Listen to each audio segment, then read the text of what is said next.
और इसी से जुड़ी बड़ी खबर आपको बता रहे हैं। सऊदी अरब से भारत लौट गए हैं प्रधानमंत्री नरेंद्र मोदी। अपना दौरा बीच में ही छोड़कर वापस भारत लौटे हैं। जो हमला हुआ है आतंकियों की तरफ से, जो कायराना हरकत की गई है, उसके बाद पूरे देश में आक्रोश और गुस्सा है। बड़ी खबर इस वक्त की हम आपको बता रहे हैं। जिस तरह से अंधाधुंध गोलीबारी पहलगाम में कल कश्मीर के कर दी गई, कितने ही टूरिस्ट की वहां पर जान चली गई। इसके बाद प्रधानमंत्री नरेंद्र मोदी जो सऊदी अरब के दौरे पर पहुंचे थे, वो वहां से वापस लौटे हैं। 2 दिनों का ये दौरा था।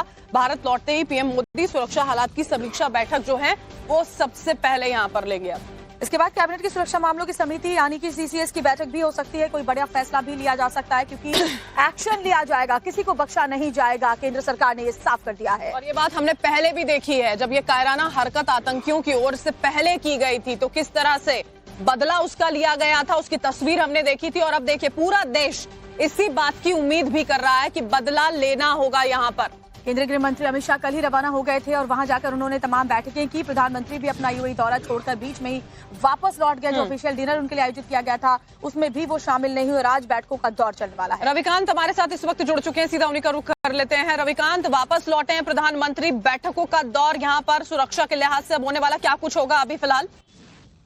देखिए, आज का दिन बेहद महत्वपूर्ण है। प्राइम मिनिस्टर लैंड कर चुके हैं और लैंड करने के बाद सीधे वो प्रधानमंत्री आवास 7L के हम पहुंचने वाले हैं और कैबिनेट कमेटी ऑन सिक्योरिटी की सबसे पहले बैठक होगी, क्योंकि कल देर रात ही जितने भी सीसीएस के मेंबर हैं कैबिनेट कमेटी ऑन सिक्योरिटी के, सबको इन्फॉर्म कर दिया गया है कि प्राइम मिनिस्टर जैसे ही अपनी यात्रा को छोटा करके वापस लौट रहे हैं, सबसे पहले वो सीसीएस के मेंबर से मुलाकात करेंगे। लेकिन इन सब के बीच में सबसे महत्वपूर्ण जानकारी यही है कि घटनास्थल पर पहुंचने से पहले केंद्रीय गृह मंत्री अमित शाह प्राइम मिनिस्टर को ब्रीफ करेंगे और उसके बाद जो सीसीएस बैठेगी वो पूरा रोड मैप तैयार करेगी, क्योंकि जिस तरीके का गुस्सा जो है वो भारत के लोगों के बीच में है, जो कायराना हरकत की गई है, उसका जवाब सिक्योरिटी फोर्सेस पूरी प्लानिंग के साथ देंगे और वो प्लानिंग और आगे भी आपसे अपडेट लेंगे। आज का पूरा दिन बैठकों का दौर चलने वाला है। प्रधानमंत्री अपने दौरा बीच में ही रोककर वापस लौटे हैं क्योंकि एक बहुत बड़ा हमला पहलगाम में किया गया। शुक्रिया रविकांत तमाम जानकारी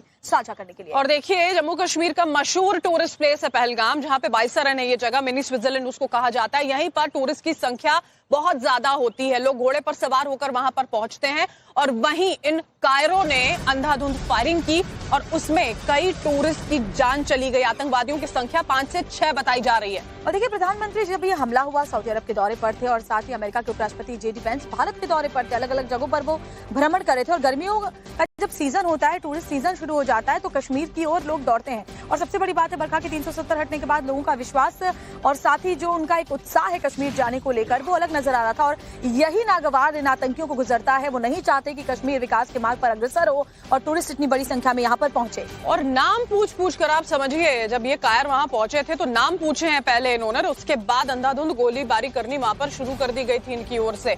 और जो वहां पर शांति का माहौल घाटी में देखने को मिल रहा था वो इन्हें रास नहीं आया। एक बार फिर से ये कोशिश उनकी ओर से की गई है कि अपनी मौजूदगी वहां पर वो दर्ज कराएं, लेकिन नहीं जानते हैं कि जो हमारे सुरक्षा बल हैं वो इसका बदला जरूर लेंगे। और इसी से जुड़ी बड़ी खबर आपको बताते हैं, एंटी टेरर ऑपरेशन जारी है और साथ ही आपको ये भी बताएं कि आतंकियों ने पहलगाम के बेसरन इलाके में एक रिजॉर्ट के पास हमला किया। जिस वक्त हमला हुआ तब पर्यटकों का एक ग्रुप घुड़सवारी कर रहा था, महिलाएं बच्चे खेल रहे थे, कोई भेलपूरी खा रहा था, कोई एंजॉय कर रहा था। तभी पहुंचे आतंकियों ने अंधाधुंध, सोचिए उन टूरिस्टों पर जो एंजॉय करने के लिए पहुंचे थे, फायरिंग शुरू कर दी। वीडियो देखिए, आपने सोशल मीडिया पर देखा होगा जो खूब वायरल हो रहा है, जिसमें वहां टूरिस्ट एकदम हताश, परेशान, एकदम असहाय नजर आ रहे थे। वहां के जो 1-2 लोकल हैं वो इस वीडियो में आपको नजर आते हैं।